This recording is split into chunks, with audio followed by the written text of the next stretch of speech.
All right. Happy weekend. We made it. We made it. Mopsy says, not the clothes I was expecting, really.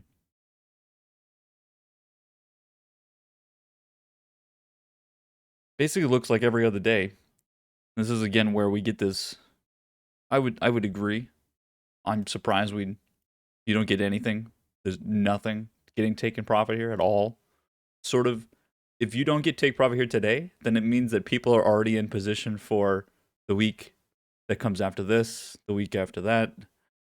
That means that if you think about what I sort of did this week, of changing up the length of my trades, taking profit on the shorter term to get into longer term.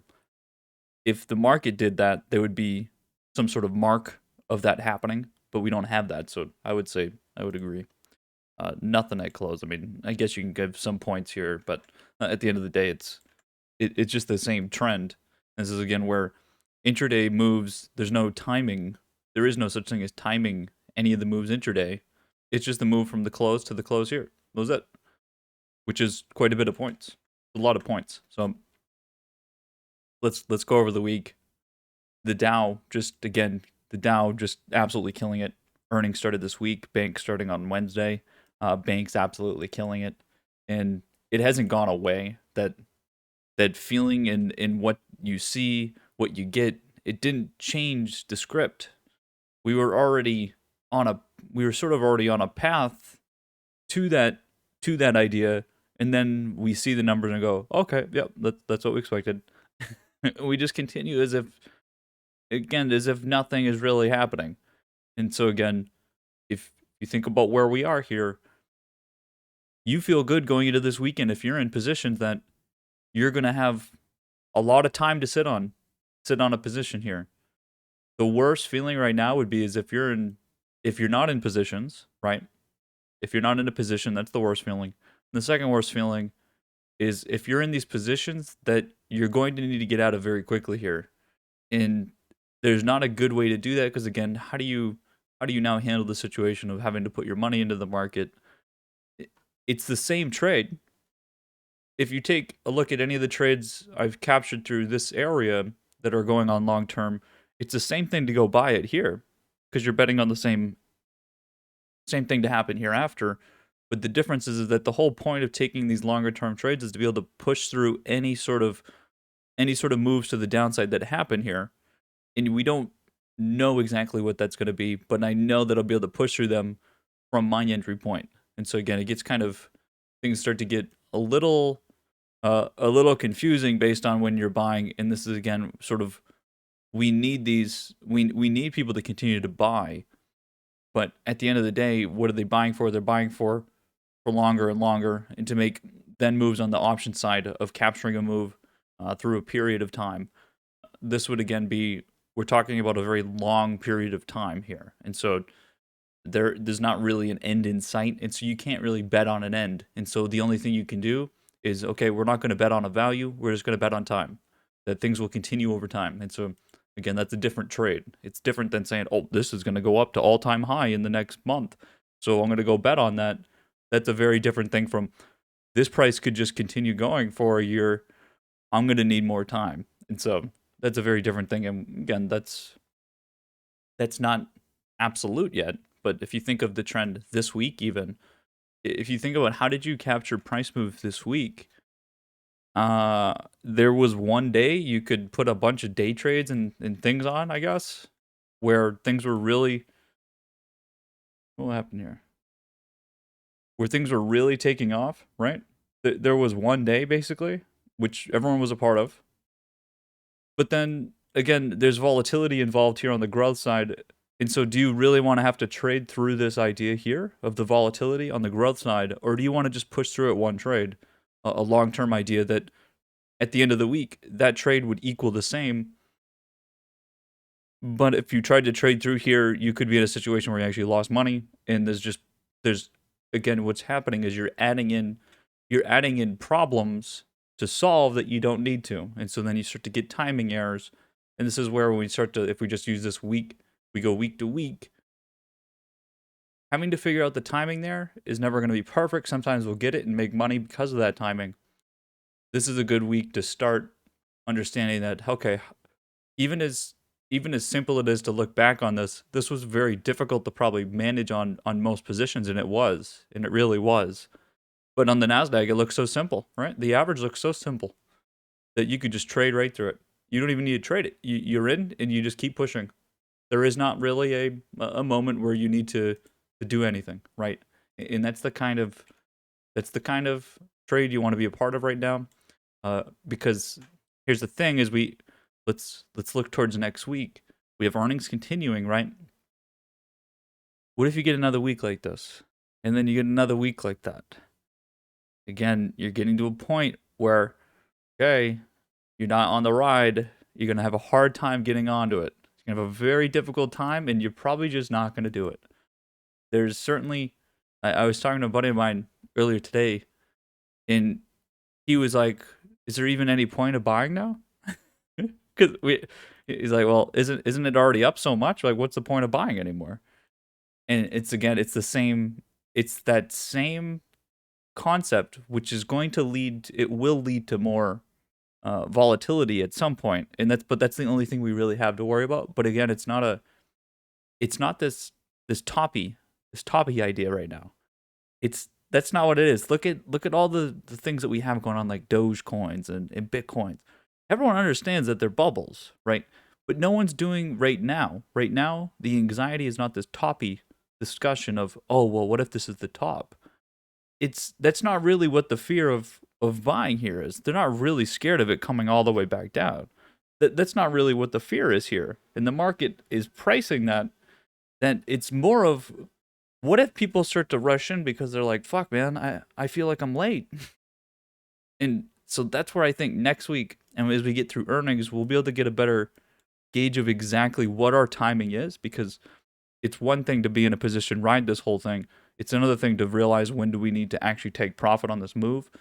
One thing to be careful of, and that I want to be careful of, is I do go through some sort of mood swing of being like, I want to take all of this right now.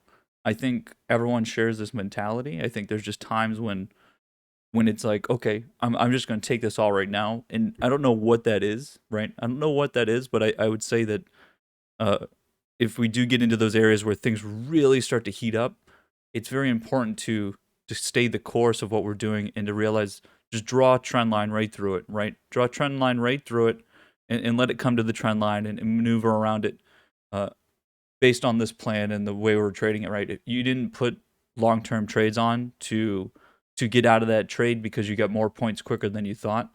And again, I think that is a risk. It's very strange to think that the risk is that we put too many points on too quickly, and that would cause a sell event. But that's in reality, that's really where we are. And growth is certainly in the danger. When you look at this week and the sell day that happens here in this immediate bounce back, which I talked about, is if we got that, then it would confirm that this is not really a worry.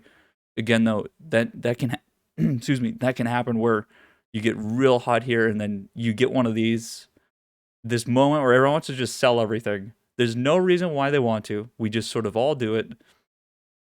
We're gonna be aware of that, and think about it and look towards it, and think it would be one of those things that if you start to think it, let everyone else know. Let me know. There's, again, it will just happen, and that's the fear. And then again, the buying side, we'll be able to watch the buying side, and we'll feel that and see that. But uh, it's definitely different feeling, and especially I think one of the more interesting things here again is watching this bank move and realizing that it doesn't matter what, we're just getting confirmation. But again, we're trading so far past, we're trading, we are quite literally trading for next year and what decisions are going to need to be made around inflation and interest rates. We're not trading for anything right now. And that's the hardest thing to understand right now, is that trades you're making are for decisions that are going to be made next year. And I've talked about it a little bit, but it's important to realize that the what we're looking at here, it literally doesn't matter, because the numbers are, they're going to be gone and forgotten, and make a difference if inflation is going to be higher and if there's a bunch of spending that's going to come. And so you again get this weird thing where if numbers are not very good, no one really cares because the numbers are going to be better because of, again, just this inflationary idea. And then if numbers are really damn good, the idea of how would they be able to produce those numbers again? Like some of these banks, how are they ever going to be able to put those numbers on again? You can see from the market's reaction that there's no one going, oh, well, there's no way they're going to be able to do that again. Because there is something there that, okay, banks did the most ridiculous numbers again this quarter, and everyone's still betting that the next quarter, in the quarter after that, in next year, they're still going to be beating that. And so, again, that's a bet on just the economy itself. And this is again where this whole reflation trade and the idea of spending, so much of it is driven by this Fed liquidity and spending idea. And that's all the market's been based on for over the last year anyways, right? It's all from this low. It's all been about the Fed, 120 billion a month in fiscal stimulus. There's nothing else there. There's nothing else there. And again, think of the fear that started with the growth side of, oh no, inflation's happening, and then yields start to rise, right? Think of that fear. It's not a it's a fear of that the economy is going to be too hot. Think about what that timing is. If the economy is going to get really hot, then isn't that a moment where we're really going to get going? So that means the bets that when the growth market was coming down, it wasn't betting on within the next year, or maybe even 2 years. It was betting on what happens after that, right? And so again, we're not talking about that long term. We're not talking about 5 years from now. We're talking about a year from now. That through that whole phase, you're going to appreciate prices, and the equity market will reconcile with that and put that metric on the board. It will throw it into the price, and we've seen this everywhere where everything will benchmark to whatever the idea is. And if that, for instance, the spending and everything, and if that picks up, inflation picks up, then prices will appreciate. And we know that because we are on that benchmark. We're not leaving. We're literally not leaving it because that's the trend we're on. That's all we're on. And so again, we need to capture that. We need to be in positions where we understand the risks involved of not having exposure. And that's again where I've even said ETFs, buy them. There's no problem there. Buy things that are going to allow you to have longer time while still betting on, again, a larger move to be coming in, which means you can buy things that are more liquid. I think a great example of one of these things that you can buy something that's more expensive. Again, if you want to get all of your money in the market, one way to do that is again to push out your expiration. Obviously, the more out of the money you go, the cheaper it gets. And so this is where, again, that expiration, but then finding things that actually cost something and have liquidity, you can get in there. The move like here on BRKB, this is only 1% today, but it's such a large move in this trend where every day that adds up to a lot. And this is where that weekly idea comes in, where if you're just pushing something over a week, if you have a sizable amount of money in these, you're talking about, again, you have more confidence in a slower moving trend move, and it's hard to see further into the future, and that's where some of the risk comes in. But again, being paid week to week is more than just getting paid over a few days, because it's a larger dollar amount. It may not be as large of a percent amount. And so again, this week might have been difficult for you if you haven't been very good at the number portion. You've been okay at the percent portion, but that might be only 5% of your portfolio going into a trade that makes 100%. Whereas you're now talking about maybe 40% of your portfolio in some of these trades that's making 20%. That 20% on the 40 is a lot more, right? It's considerably more. And especially in the sense that every day, if that position grows, you're just growing on top of that profit already. And you don't need to go. You're technically, for every percent gain, you're putting it back into that trade. You're not taking the profit on it, and you continue to grow that trade, and it compounds. Getting that in through this time, it really adds up. And if you even just look back at this week, I realize how how important it is that I stayed in this trade on the Dow side, right? From the start of the Dow play and then to how I continued to put this long trade on and talk about how holding through any of the Dow move to the downside, you barely lose any value and you can continue to push the trade. Remember when I'm talking about those ideas, and it's the power of being able to continue to push that position and gain on it day to day and not have to be. There's moments on the growth trade that I've been out of a trade for a day or two with my money and the money's sitting in cash. With that cash, those days that I'm not gaining on it, it may not seem like much from day to day, but it actually is a lot of money. And it comes down to it comes down to this timing, because again, the more time that goes by, the harder it is to take a trade. And so you're talking about there is periods where I could have just let that be in this trade here on the long term, which again, I had about 90% of my portfolio in this, but I'm just putting in perspective. If I didn't, I realized I would not have the trades I took in here. I mean, I basically topped out in terms of the amount of money that I could put behind these trades. There's only so much money you can put on these risky plays, right? There's not enough things to buy. I mean, at the end of the day, that's where it becomes very hard to trade a lot of money. And that's again where over here, I would say it's impossible to be putting on a bunch of these short-term trades all at this time here. There's not enough things that you can buy. There's just not, those things are not active right now. There's not enough liquidity to go do that. Like there's quite literally not enough of those things. And this is where, we have the option to get in our own boat and try to make our own thing work, or we can just get in to everyone else's boat and be paddling along, right? We're literally paddling along with them and gaining money day to day. It would be the analogy of you would need to somehow catch up to them with all the money to put it into their fucking boat, right? You would need to find a way to catch up to them to make those points back for not being in there. And there's not a good way to do that right now. There's no pullbacks to be buying on. There's nothing at the lows to be buying on. Clean energy is a mess. You can try to buy this at lows, but it's just not, it's not the play to be able to get there confidently. And so when it comes to trying to catch up to the rest of the market to make back this idea of alpha, or just to even generate alpha now, you don't have that, and we have to chill, right? We just chill.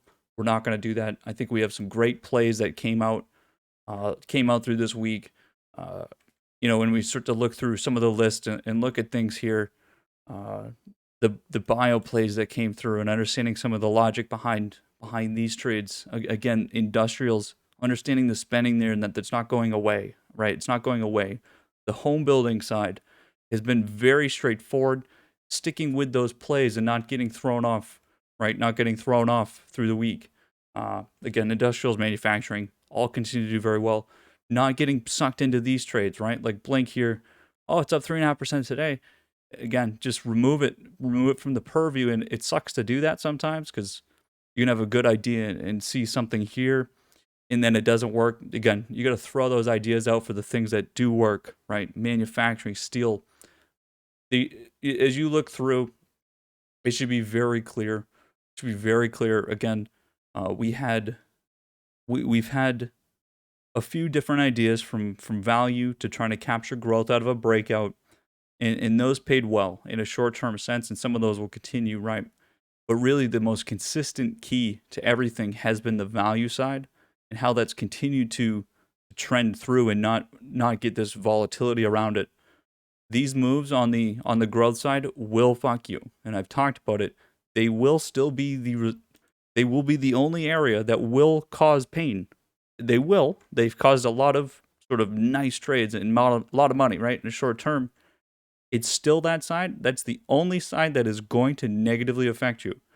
So when it comes down to making a decision, I'm going to be in all these other trades before I'm in any of the growth trades, right? All those small little software companies. Yeah, I made a lot of money over the last couple of weeks trading those. But if you have to make me buy something for a longer term portfolio here, while still trying to trade risky with options, right? I'm gonna buy the damn thing that works and doesn't have this drawdown that could come in at any time because people just want to go take some profit because it feels good. Those are right. Like if you look at some of these, right? This is great. I've been doing a lot of money here, but I understand that at any point that I'm gonna need to get out of this and I need to find a new home for it, right? And that is never gonna happen on this side. There's almost nothing in the world that could stop this because again, there's so much there's so many ideas behind it that if it goes away, then it would just continue anyway because there's no way to get out of it. There's not a real way to get out of this position because at the end of the day, you're betting against the economy, you're betting against what everyone's done so far. It's a lot easier to do that on the growth side because the growth side is not in the now. It's trading for something that's not happening right now. Value is trading for the things that are affecting us now, and the confirmation doesn't come until like a year from now, right? And so there's nothing that can negatively affect us. Push that shit. Push that shit. I don't know what everyone else positioned it here, how you guys manage that thing, manage any of that. Let me look at C Trader says green in the profit section. Not many people mentioned stuff this week. I think people got a little shook on how things are just chilling, and I'm guessing that's not. It does not make things easy. Again, it's so easy to look back and be like, "Oh, it's just going up. That's so easy."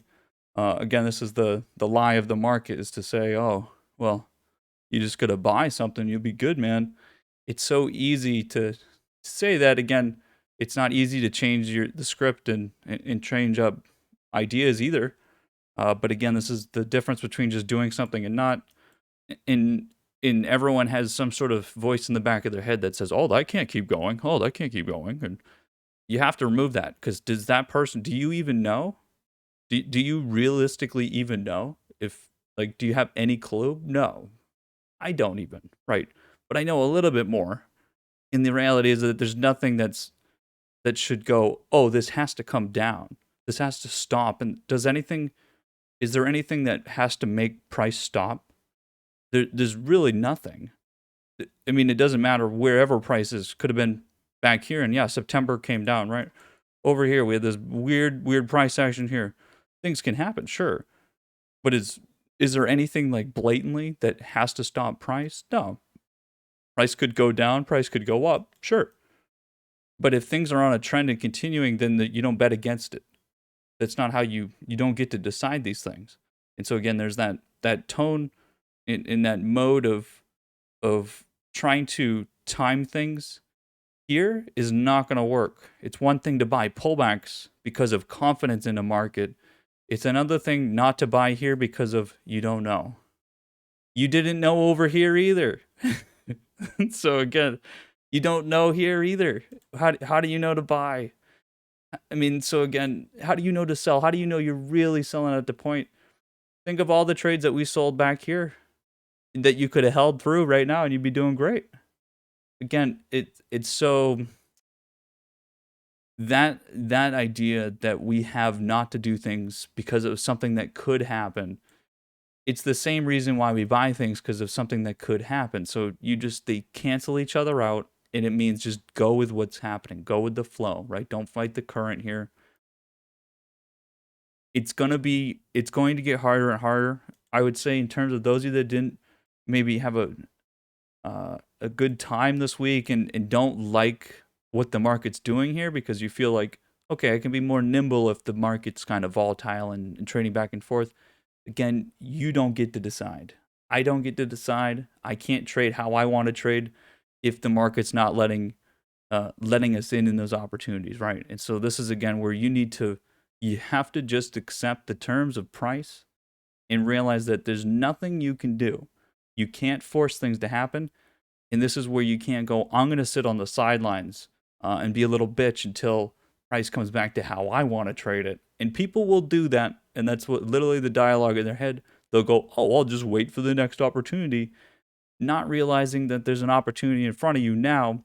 It looks and feels different, right? It's different. That's all. It's going to be interesting. It's going to be interesting. And it's going to feel very boring, I think, for some of you. And I think there's going to be times, even my dialogue, I may not even do things. And, some mornings I won't even be, active or something, right? And it's those type of things get very convoluted and may shift maybe some biases and focus. Again, I think that does get difficult. Whereas if you have to be active every single minute and think about things, that activity causes focus and discipline Whereas if you just already have the discipline, then this is great. It's great, and you can take advantage of it. It's just a learning process, right? So those of you that maybe didn't do as well as when you look back and you go, fuck, man, I mean, I could have made easy money here. Those of you looking back on that, learn from that and realize that everyone's feeling that, right? Everyone feels like that, and try to harness that into actually taking advantage of a moment here, understanding it's not the same thing as taking advantage of a moment on pullbacks, right? When we're willing to go buy down here and buy on fear, realize that the buying on fear here that you're doing, you're buying on a fear of missing out that others are going to have. So just like when we buy on pullbacks, we're betting that other people are going to come buy behind us. Realize that when you're buying up here through all-time high, you're buying because you're betting that someone's going to come behind you and buy it, right? That's all you need. You need one more person to come in and buy it. The risk there, again, it rises, but it's not rising in that sense. It's just rising in price. And it's actually helpful. It's helpful if it costs more. It really does, because then if it costs more, you're going to be able to fill more of your cash, and you're still going to be able to gain on all that, whatever that number is, right? If it only costs $5, but then if you just, so $5 to gain on $5 for percent, maybe a large percent, but if it's $20 instead, you're going to be able to gain on all that $20 instead of multiple trades of $5. And these things, it does help in terms of slowing things down. I think it causes, again, the slowness and the trend. It does cause people to get lazy and to fall behind and then not getting ready for the next problem. Same with trying to get this long-term trade here. You're going to fall behind. And I think it gets to a point where it's like, I don't know, like my buddy, he doesn't know how to now get into a position because it's like, I feel so far behind. And it's like, buddy, go look. What about all this? You don't give a fuck about any of this? Same with Bitcoin. It's like, think about Bitcoin. What about all this? What about all this, right? And so again, there's just remove it. It doesn't matter. It literally doesn't matter. So we'll see how this goes next week. As earnings keep coming through, we'll keep looking at them and thinking maybe to again are looking through our tiers of what to be in. Again, it still matters what you're in. You can't just buy anything. Yes, if everything's up, then everything's up. There's still better positions to be in. There's still times when we're going to want to be able to get out of some of those. And again, I'll talk a little bit more about this from the weekend and then coming into Monday. There's definitely some strategies to use in terms of if it does continue to climb, how you can take profit on some of those so that you're keeping the same time horizon. So you want to keep being like 3 months out. There's ways to be able to take profit through that move so that you can continue to be out. So, right, you go from 3 months and then let's say that shaves down to 2 months. As you take profit on, as those come to 2 months, you can add on new 3 months. These sort of strategies are what institutions use, right? They're trying to layer through while generating some sort of income to actually add on positions that continue to keep their length the same, so their exposure is always the same. Otherwise, things start to look different, right? You start to get into weird exponentials, and the market pulls back, and then you go, "Oh, what did I do wrong?" And it's like, well, your 3 month went to 1 month, so that's what you did wrong. You didn't get out of that position. So we'll talk about that. I'll talk about it on the weekend and try to set us up. Otherwise, I mean, I love the week, so I think the numbers are insane. I think the bank numbers are insane. I think when you look at like the China numbers, over 18% growth in the quarter, that shit's just I mean, to bet against what's going on is just insane to me, and I still see it. I don't understand. I mean, that everything is just, we're in a very, very strange spot, right? Where we had COVID, but we had COVID happen in a time where we were going to spend anyway. Think about the fact that the Fed was going to spend money anyway, and COVID was just an excuse. That's where we are, and so it's so hard to reconcile with the fact that COVID's happening, but it doesn't really matter for the market or economy. It does in a lot of sense, but these things were going to happen anyway, and it's hard to gauge what exactly that means. And again, it's sort of the wild card that's not even the wild card, which is COVID. COVID doesn't really, it just happens to fucking be there when we were going to have this absolute boom in terms of spending. Again, in terms of where this cycle is going, and it's this never ending. That's the never ending cycle. And again, we're really shifting, and I think I don't think we really realize, right? I don't think we really realize where we are uh, in time, right? I don't think there's a good again. I don't think we have the metrics to understand some of the spending, and I think we're only looking at ourselves. But again, we're such a globalized. This again, we're going into like big ideas. We'll get out of here for the weekend. Those of you heading out, obviously, have a great fucking weekend. It was a good week. It was a good week. But for the larger idea in terms of why we would just continue indefinitely here is to think about the way in which the globalization's working here and how being we are the monetary policy of the world, basically. The Fed, everyone uses the US dollar, whether you use euros or the yen, the Chinese yuan, whatever it is, everything is still benchmarked against the dollar. And it's really hard to think about how our inflation and appreciation there and through this insane amount of money supply. Again, if you haven't seen that money supply chart, we have put we have increased the money supply by so fucking much. It's insane. And then you ask yourself, well, why isn't everything up by that much? It's because it's not just here, right? It's everywhere. And this is where you get this very strange and not strange, but this situation where everything grows together. And think about sort of where we are years from now in terms of this idea of spending. It's basically stimulus to the entire fucking world, right? That's literally what's happening. It's just this worldwide stimulus and the way these things are going to work. You're going to have, again, they think the Apple example is the best.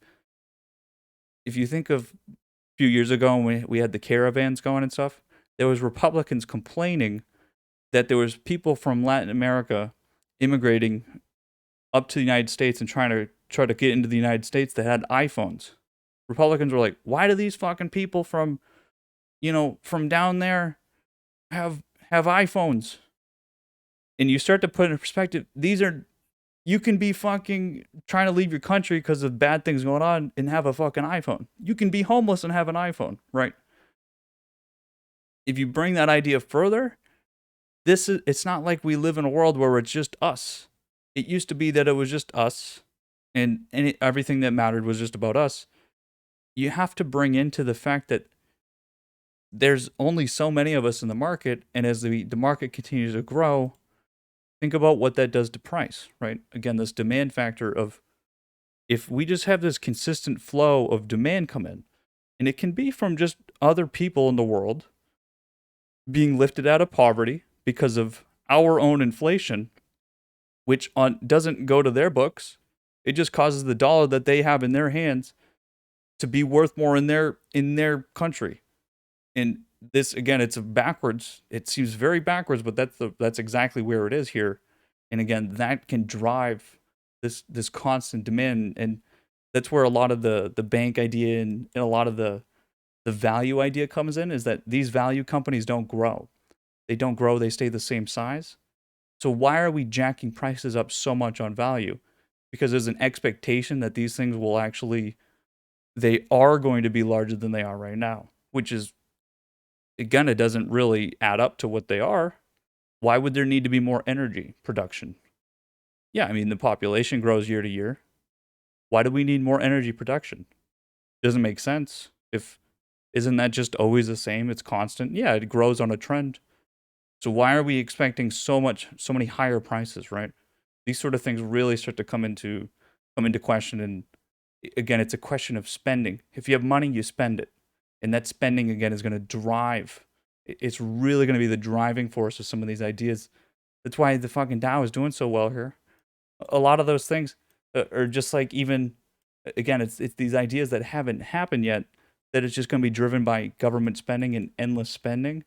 And realizing that inflation question and the government spending question, the answer is that they're not going to fucking stop. It doesn't matter. They're not going to stop. The more debt, the better. The more spending, the better. It's going to cause, it's again, We don't have a way to see it. We don't have a way to see it. And it may not be for a year that we'll actually see it in the normal numbers we have. We just did the most spending in human history. We literally did the most spending in human fucking history in the span of like 6 months. In the span of like 6 months. The Fed buying and then fiscal stimulus coming in. We are literally writing checks to citizens and writing checks to companies. Oh, you have a problem? Here's some fucking money, right? It's not going to go away, right? It's not going away. Oh, semiconductors have a problem? Here's $50 billion. The numbers start to not to mean as much, but from the surface, they really start to add up, right?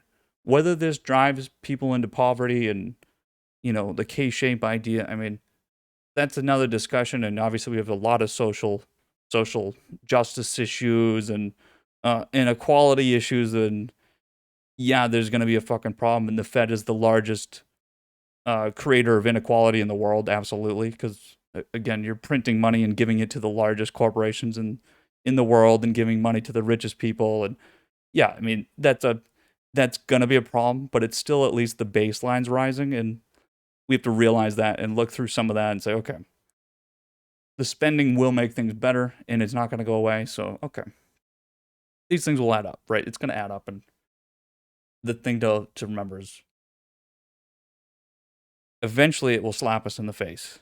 One day we'll wake up and go, holy shit, we're in some hyperinflation shit going on here, but it's not ruining the value of our dollar in our hands, is it? And maybe we won't even have a dollar in our hands anymore, right? The inflation is very different here. It's very different, and everyone knows it. Everyone knows it, because otherwise we wouldn't be chilling and having a good time over here. This would be some rough waters over here. Looking at the numbers and everything, Bank of America, I told you this morning, JP Morgan yesterday sold $12 billion worth of bonds, treasuries. Bank of America sold $15 billion today. $15 billion. Guess what? No one gives a shit. No problem. No big deal. Guess what? Daddy Powell just went and bought those. No big deal, guys. Sell it to us. We'll take them. If you don't think the Fed can just make these things disappear, you're out of your mind. Oh, inflation exists because we have too much money in the water? Oh, no big deal. We got a new tool. Let me tell you about my tool chest. My toolbox. Gonna be a lot of toolbox discussions at the next Fed meeting. Oh, don't worry, we got a new tool for that. Where'd you guys find it? Again, don't fucking doubt what's going on. Where we're at. It's gonna be fun. I'm excited to see. Gold will be exciting to see as well. Putting those bets on with Bitcoin and everything else. Otherwise, enjoy your weekend, guys. We will see what happens next week. I'll try to find a good way to. We'll have to think about a better way to maybe express our feelings on a longer term, because again, it's not as exciting, but we'll figure out ways to do it. I'll figure out a better way to make things a little bit more intuitive, and we'll do a little bit more on the lesson side probably anyway. As things get slower, and if they do continue to get slower, we'll go a little bit more on the lesson front. But until next week, guys, enjoy your weekend. Enjoy your night, your evening, wherever you are. And I'll see you on Monday. Enjoy.